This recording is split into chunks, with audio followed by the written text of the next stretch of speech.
Pour le quatrième exercice concernant l'application du modèle de Bohr pour un hydrogénoïde, on définir un atome hydrogénoïde, donner l'expression de l'énergie totale du système noyau-électron, calculer en électron-volts et en joules l'énergie des trois premiers niveaux de l'ion lithium de plus, quelle énergie doit absorber un ion et de plus pour que l'électron passe de l'état fondamental au premier niveau excité, quelle est la longueur d'onde de rayonnement capable de provoquer cette transition.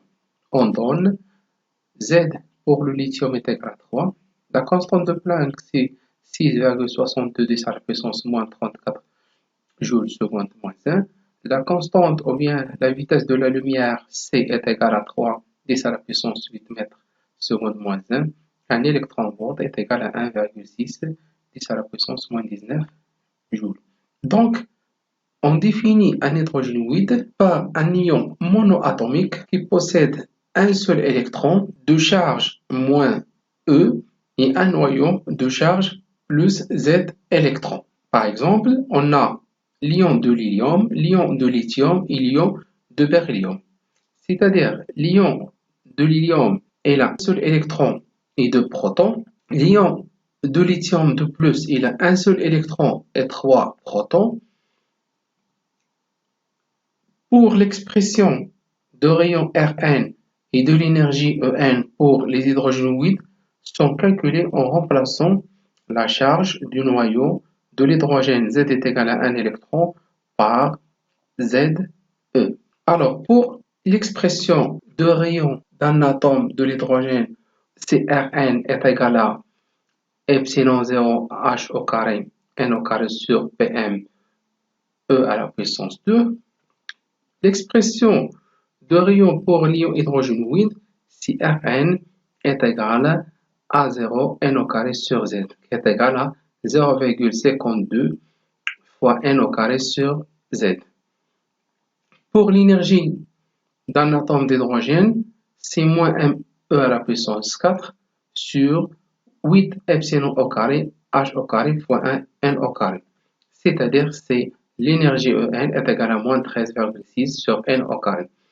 Pour un ion hydrogénoïde, cette énergie c'est E1 Z au carré sur n au carré qui est égal à moins 13,6 Z au carré sur n au carré. Avec Z, numéro atomique, nombre de protons de l'élément chimique. N est un entier positif supérieur à 0 qui désigne le numéro de la couche électronique dans laquelle se trouve l'électron. Pour la deuxième question, on vous demande de calculer en électron-volts et en joules l'énergie des trois premiers niveaux de l'ion lithium. Alors, l'ion de lithium est constitué d'un seul électron et trois protons, c'est-à-dire Z est égal à 3. Selon l'expression pour les ions hydrogénoïdes, on sait que l'énergie En est égale à E1 fois Z au carré sur N au carré qui est égal à moins 13,6 Z au carré sur N au carré.